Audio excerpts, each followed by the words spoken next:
Good morning, my business students. Today I'm going to talk with you about reading English World Unit 9. Nice to talk to you again.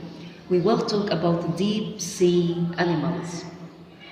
When we talk about deep sea discovery, we will talk with three characters: Jack, Dad, and Molly. هنتكلم عن Jack وداد ومولي. So, Jack said, "It's going to be boring," complained Jack. Complained معناها انه يعترض او انك تتكلم بغضب او بضيق عن حاجة مش موافق عليها. وبعدين جاك بيقول I hate museums.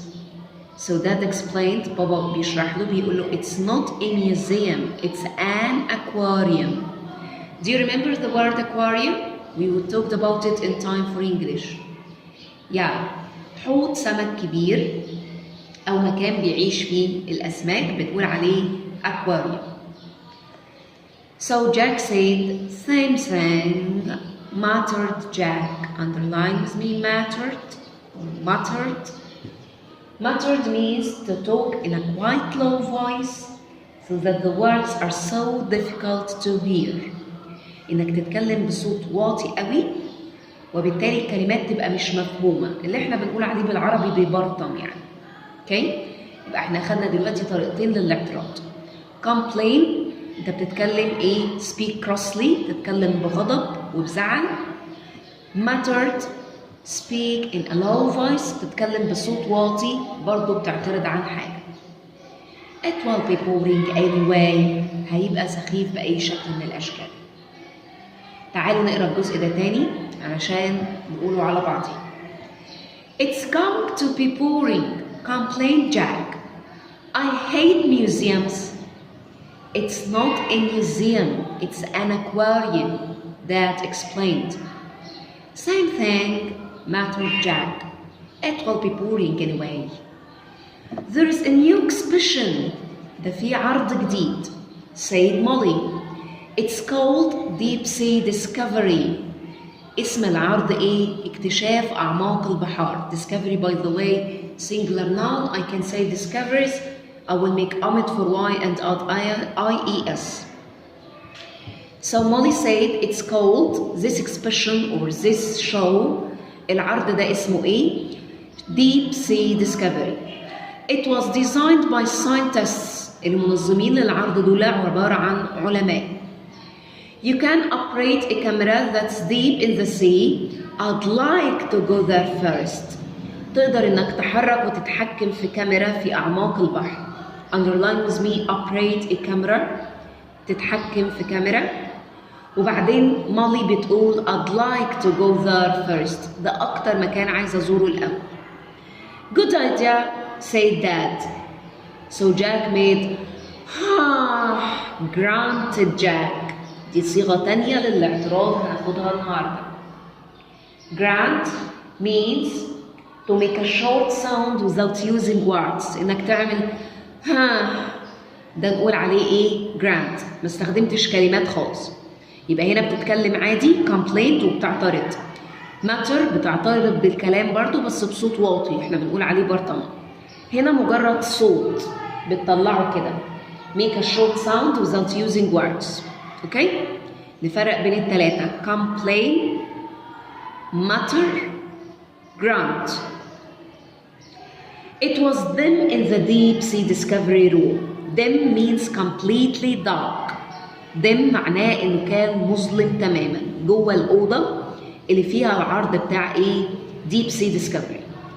There were some video screens with desks in front and some controls. كان في شاشات عرض وقدامها زي ديسكس كده أو مكاتب and some controls الأداة اللي هنتحكم فيها. Molly went to the nearest desk and read the instructions. This is very important. Molly is a very good girl. When you go to use a machine or operate a machine, لما تبقى عايز تشغل أي آلة جديدة you have to read the instructions. لازم تقرأ التعليمات. فدي أول حاجة عملتها مولي. Went to the nearest desk وقفت كده قريب من أقرب مكتب ليها and read the instructions. Then she began to work the controls. بدأت تتحكم في الكنترول. The black screen turned dark blue. أول ما حركت الكنترول ده أو الآلة اللي في إيدها دي، الشاشة السوداء اتحولت لإيه؟ dark blue. أزرق غامق. So Jack said, there aren't any animals. Said Jack, come on, this is boring. Oh. At that moment, an astonishing creature swam across the screen. When I say astonishing, I mean something look interesting or look beautiful. حاجة مثيرة، حاجة ملفتة للانتباه. Swam across the screen. It was red. كان لونه أحمر. But the color glowed. اللون بيعمل إيه؟ glowed warmly. وكأنه بيضوي أو وكأنه بيطلع من اللون ده وكأنه بيعمل شرارة أو وميض من الضوء. It looked like a Chinese lantern. Do you remember the word lantern? Let's see Chinese lantern اللي هي المصابيح الصينية. This is called Chinese lantern. شبه الفانوس كده عندنا. ده عبارة عن Chinese lantern. عبارة عن إيه lantern ده؟ Type of lamp you can carry consisting of a glass or metal container with light inside. عبارة عن نوع من اللمبات بيبقى جواه الفتيل اللي هو المنور أو اللمبة اللي هي المنور. ده بنقول عليه lantern. فهو بيقول لنا عن شكل الكريتشر ده looked like a Chinese lantern. Suddenly وفجأة flashes of color ran up its tentacles. فجأة بدأت tentacles يعني الارمز بتاعته دي بنقول عليها ايه؟ tentacles. الدراعات اللي هي بتاعته دي أو الأطراف بتاعته. One of long parts like arms of the sea creature. جزء من الأجزاء بيبقى طويل شبه الدراعات like arms من ال sea creatures. بنقول عليها إيه؟ tentacles. Tentacles. Okay? Suddenly, flashes of color ran up its tentacles. It was as bright as electric sign in the street. وكان شكله بيلمع وكأنه إشارة ضوئية في الشارع. electric sign. إشارة كهربية أو إشارة ضوئية في الشارع. Okay? يبقى عرفنا في الجزء ده the word complaint, mattered, expression, operate a camera,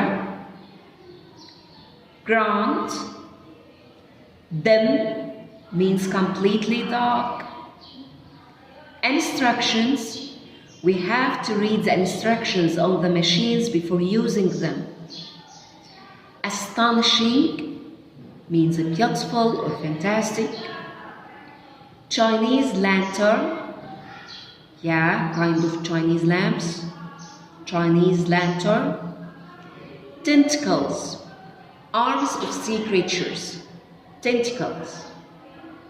Okay, when Molly saw the creature, Molly said, "That's so beautiful," whispered Molly.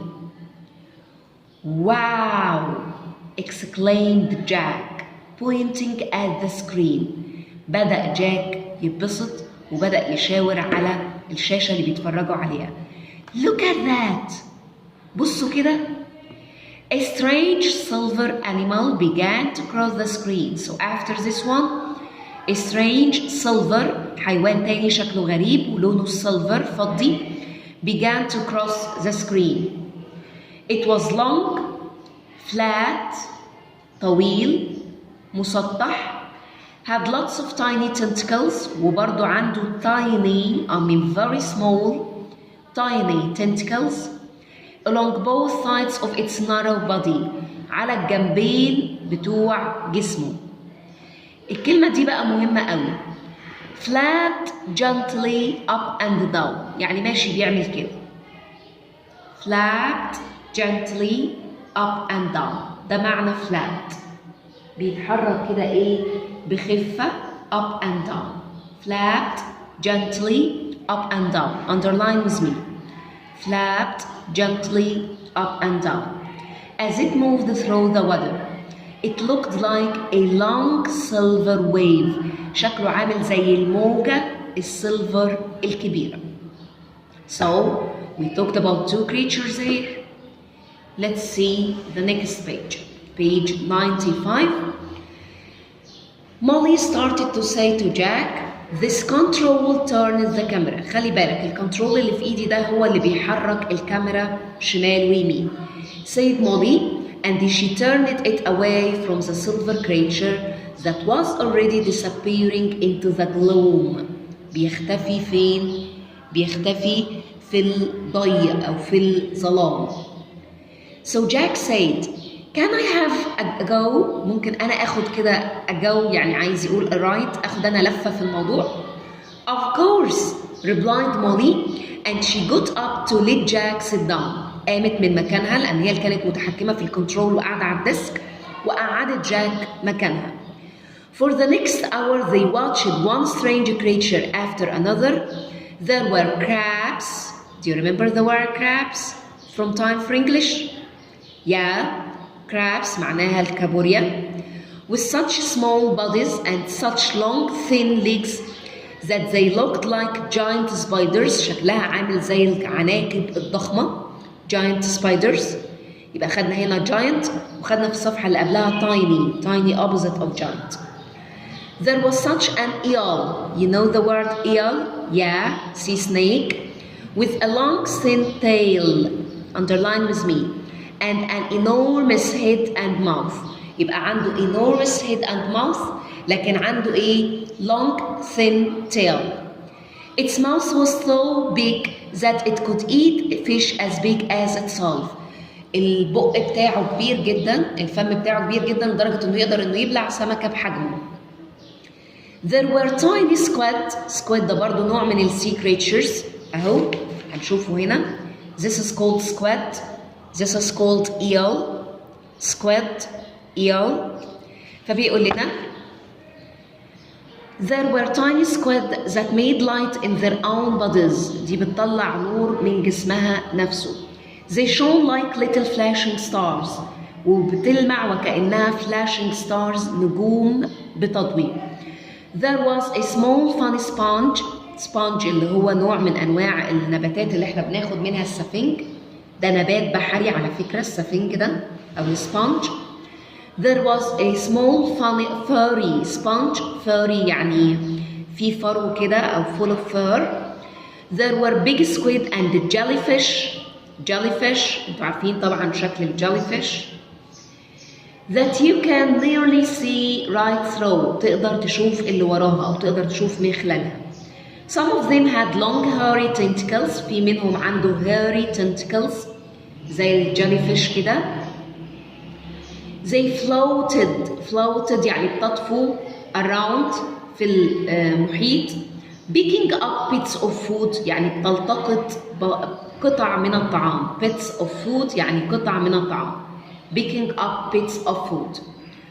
One jellyfish looked like a plastic bag. في واحدة منهم شكلها عامل زي الشنطة أو الكيس البلاستيك. With eyes كأنه كيس بلاستيك وليه عيون. Another one looked like a big round cushion. وواحد تاني شكله عامل زي الخدادية الكبيرة اللي هي المخدة الصغيرة. You know cushion؟ اهي cushion اللي هي الخدادية أو المخدة الصغنططة اللي بننام عليها. Cushion. Okay؟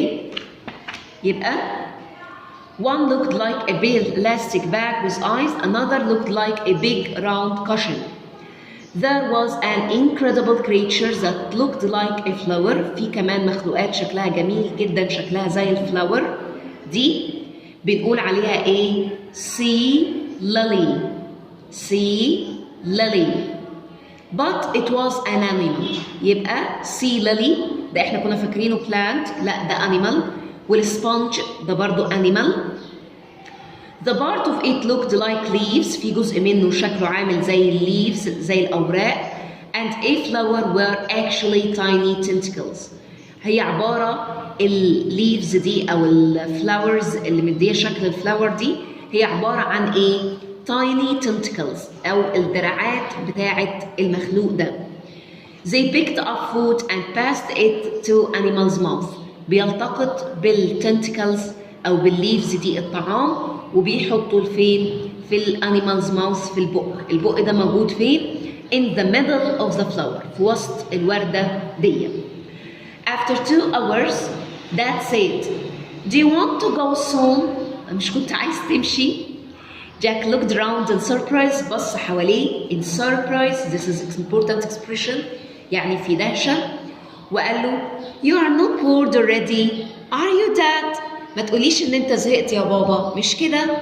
So Jack, who at the beginning complained, mattered, and granted, at the end of our story didn't feel of time passing and didn't want to go forward.